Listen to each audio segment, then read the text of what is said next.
You have seen how important the sector is. I was not speaking.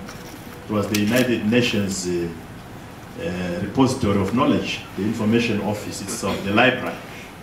And it is showing you how important this sector is.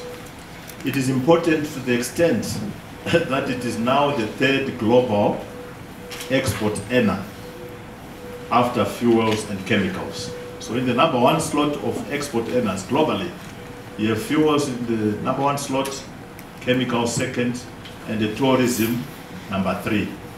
Beating foodstuffs in the 4th position, and automobiles, your export and trade in cars, is beaten by tourism as a pillar. It is important to the extent that it is now double digits in terms of global contribution to gross domestic product at 10%. And important to the extent that it is 7%. In fact, what you were showing there, that 7% of total exports by Africa is also aligned to the global 7% of total exports by this pillar. It is important to the extent that 380 million jobs globally, indirectly and directly, are supported by tourism.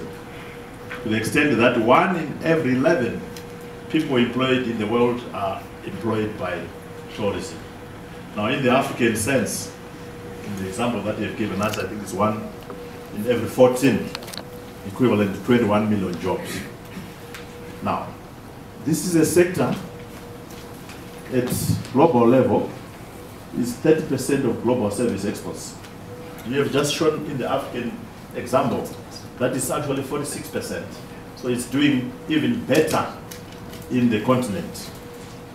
Tourism, low-hanging fruit, resilient, even when the world was gliding through global recession. The only sector that remained standing and supported Europe's comeback was tourism. Now, how do we miss it in our budget assumptions? That's where I'm coming back to how we inflict self-injury to ourselves in economic planning. How do we miss such an important pillar to the extent where we don't see it in fiscal appropriations?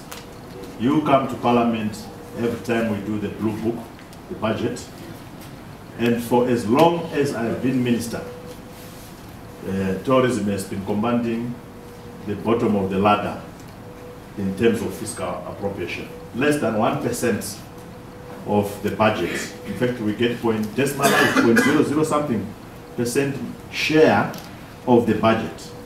Now, the 1 billion economy that it is today, it is out of Minister Mzembi and his team's creativity. No investment into it at all. Just try and imagine if we're just giving it 1% support of fiscal budget. What it means is we would be getting 4.4 million if I'm using your current budget statement at 4 billion. We should be getting 4.4 million. With 4.4 million, I can guarantee you if I get it on a sustained basis over the next 3-4 years to 2020, I will transform Zimbabwe's tourism economy from the 1 billion economy it is to 5 billion. I will do it. I've given you 1 billion, rising from less than 200 million in 2009, exponentially going, okay, in leaps and bounds to what it is today, with absolutely nothing except creativity.